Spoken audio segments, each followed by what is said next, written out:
Poder ser lo que tú sientes, lo que te inspira, lo que sueñas en convertirte, sin pensar en el qué dirán o cómo me verán ciertas personas, puede ser uno de los inicios claves para ser libre, o sentirse libre y vivir con entusiasmo. Este episodio lo llamé la libertad de ser, como esa expresión de buscar una propia voz, identificar quién eres, qué te mueve, qué no, y comenzar a construir ese futuro. Bienvenidos a Hackers del Talento, el podcast que busca cambiar el juego por lo humano. Creemos en una América Latina más competitiva, inclusiva, equitativa y próspera, donde las personas sean el centro del mundo laboral. Nos motiva el talento como el motor de cambio y por eso estamos aquí, para ser la fuente de inspiración, unión, colaboración, aprendizaje, debate y acción para la comunidad de people, de talento, de HR. A través de historias, reflexiones y conversaciones con CEOs, con líderes de talento humano, pensadores y actores de cambio, te ofreceremos hacks para evolucionar como líder, como persona, y sobre todo para potenciar tu empresa. Te invitamos a sumergirte en conversaciones profundas y significativas que te harán pensar, reflexionar y seguro te inspirarán a tomar acción. Únete a nosotros en este viaje para hackear el talento y juntos cambiemos el juego por lo humano, por un futuro más justo y próspero.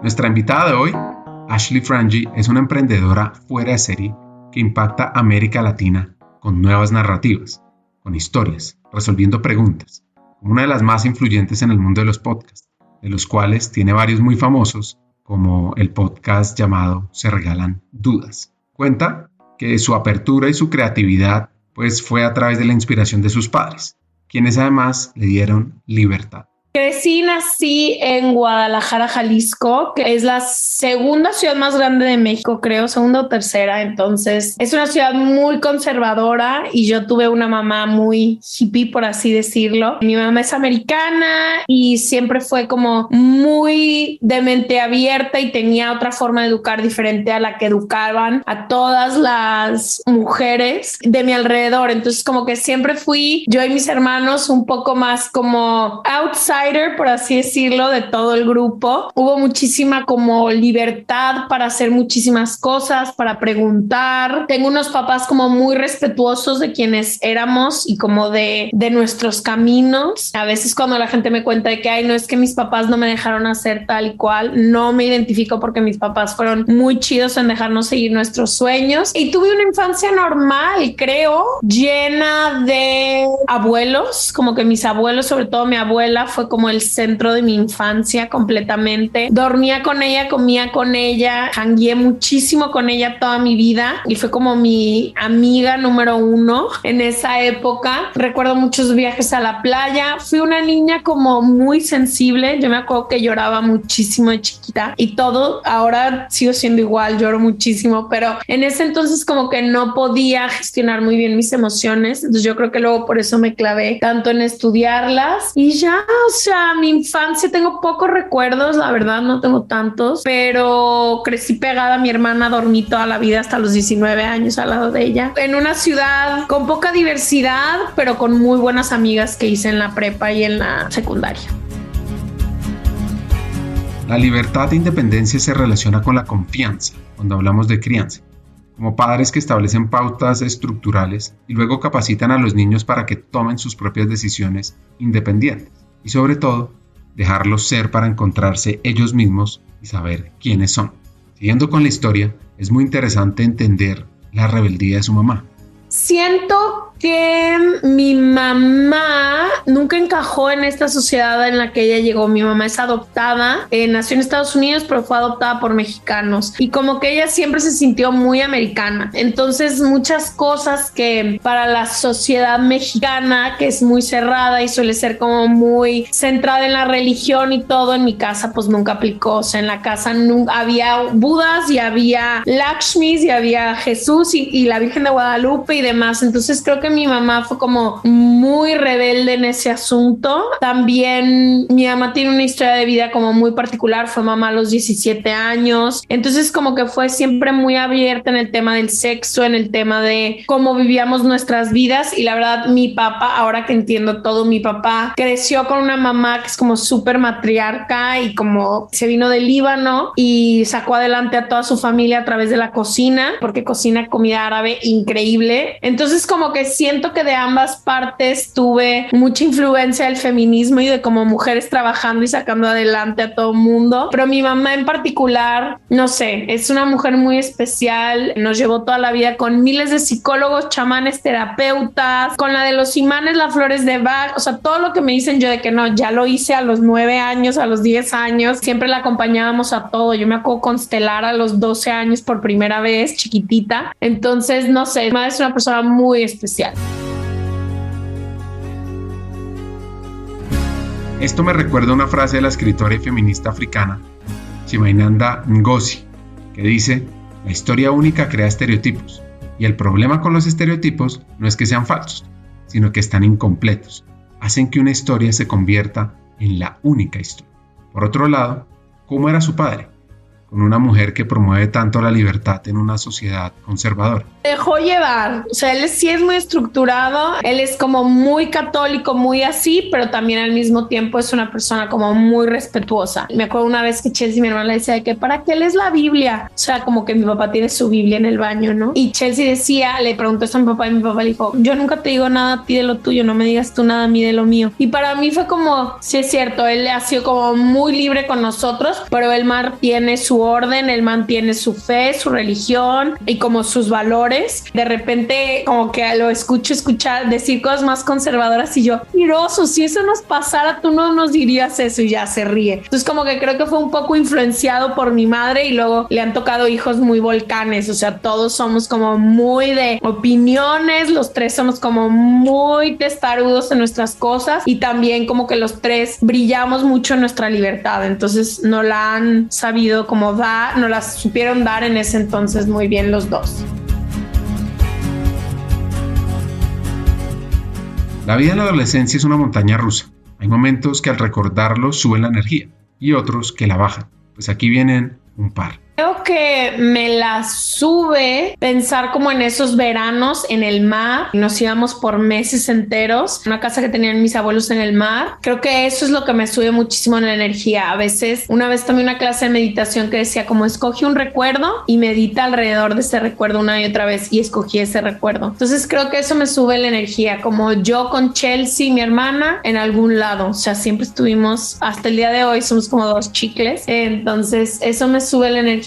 Y me la baja, yo creo que pensar en toda la presión que se me puso sobre mi cuerpo. Vengo de una familia donde todo mundo tiene un cuerpo muy delgado y como que todo mundo entra en el estereotipo de cuerpo como muy normativo, y yo siempre tuve un cuerpo gordo y hubo muy poca diversidad de eso. Entonces mi mamá, ahora ya lo hemos platicado mucho y trabajado, pero como que mucha de nuestra conversación y conflicto se centró como en las dietas desde muy chica, como desde segundo de primaria, y eso me baja la energía, pensar que tuve que dedicar tanta parte de mi infancia en pensar en algo que ahorita no lo considero como el eje central de mi atención para nada. La confianza en uno mismo significa creer en su propio juicio, en sus capacidades, en sus habilidades. Se trata de valorarse a uno mismo y sentirse digno, independientemente de las imperfecciones o de lo que los demás puedan creer de ti. La autoeficacia y la autoestima a menudo se usan indistintamente con la confianza en uno mismo, pero son sutilmente diferentes, porque es que obtenemos una sensación de autoeficacia cuando nos vemos dominando una habilidad y logrando metas, y esto nos anima a creer que si aprendemos y trabajamos más duro en un área en particular, tendremos éxito. Es este tipo de confianza lo que lleva a las personas a aceptar desafíos difíciles y seguir adelante a pesar de los contratiempos. Ahora, la autoestima, una sensación más general de que podemos hacer frente a lo que suceda en nuestras vidas y que tenemos derecho a ser felices. Además, la autoestima proviene en parte del sentimiento de que las personas que nos rodean nos aprueben.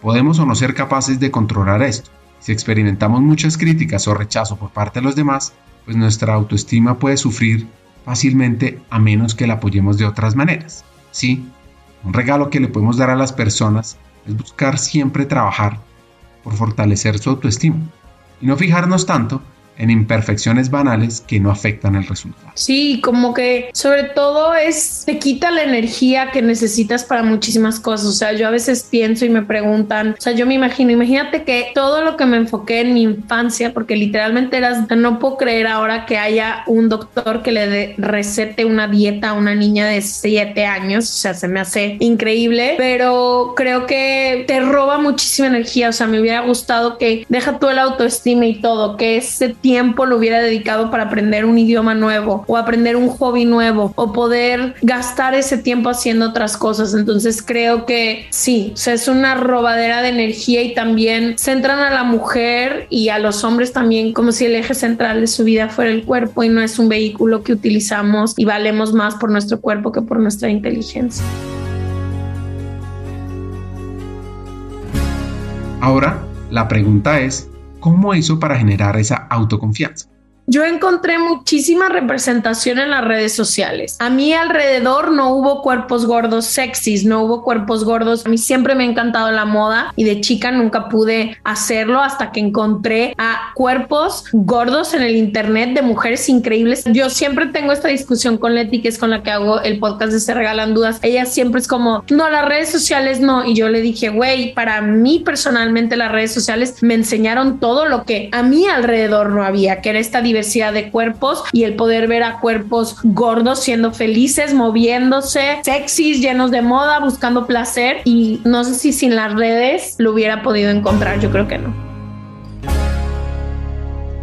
Llegó el momento de abrirse al mundo. De ahí, de estar en Guadalajara, se divorciaron mis papás cuando yo tenía como 16 años. Para mí fue muy claro como que quería estudiar algo, no sabía qué todavía en ese entonces, fuera de México. Como que quería aprovechar ese grandísimo privilegio que podían darme mis papás de poder estudiar fuera de México, y me decidí por la fotografía, que es algo que siempre me había encantado, y estudié la carrera en Santa Bárbara, que es al norte de donde vivo ahorita, de Los Ángeles, en una escuela chiquita que se dedicaba solo a enseñar fotografía de todo tipo, pero pura fotografía, que fue increíble. Fue la primera vez que conviví con gente de otras culturas de tiempo completo, tuve novios que no eran mexicanos, o sea, como que realmente conocer más lo diverso que puede ser el mundo, y también como darme cuenta un poco lo cerrada que había sido la forma en la que yo había crecido, y cómo, pues sí, ciertos temas que se viven de forma mucho más libre en otras culturas, yo las había vivido como muy reprimida. El cuerpo, el sexo, el placer, las mujeres, como que todo eso. Y fui muy feliz. Yo creo que fueron de los mejores años de mi vida. Fue la primera vez también que tuve como mucha libertad. Me encantó la escuela. Yo tengo dislexia y se me complica mucho como escribir. Y esto era todo foto, todo arte, todo manual. Podías hacer los exámenes oralmente. Entonces como que fue un lugar donde pude florecer muchísimo. Hice grandes amigos. Y terminando la universidad me fui a vivir unos años a Nueva York, donde fui intern y luego asistente de fotógrafos, porque eso era lo que yo quería hacer. Estaba como muy enfocada en eso. Y Nueva York fue una experiencia muy complicada. A veces creo que me hubiera gustado ponerle fast forward a ese momento, esos 5 años específicos de mi vida. Sufrí muchísimo. Es una ciudad, a mí en lo personal no me gustó. Fue muy duro, muy solitario. Estaba deprimida para salir, o sea, como que no me gustaba. Es una ciudad donde si no tienes dinero y si no estás generando dinero, el estilo de vida es muy complejo y muy complicado. Entonces para mí fue como una época muy difícil de mi vida, y me vine a vivir a California por un novio que tenía en aquel entonces que vivía acá. Entonces me mudé creyendo que iba a estar aquí de paso, quería hacer una maestría, llevar, a lo mejor la fotografía estaba muy comercial y a lo mejor quería estudiar una maestría para hacerlo un poco más académico, como me hubiera gustado ser maestra, o me hubiera gustado poder dedicarme más como a la fotografía como arte, no tanto como comercial. Y no sucedió, seguí siendo por el lado comercial, y cuando corté con este novio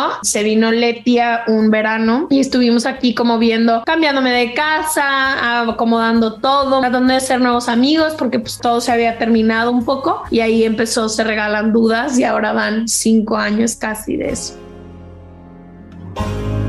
La soledad, pues es un término que cada vez oímos más, y como Esos términos de moda es una tapadera para todo tipo de cosas que la mayoría de la gente preferiría no nombrar o no tiene idea de cómo solucionarlo. A mucha gente le gusta estar sola, que es distinto a la soledad. A mí mismo me encanta estar solo, aprender, leer, viajar y conectarme con otros entornos. Lo que pasa es que ya la soledad y el aislamiento son cosas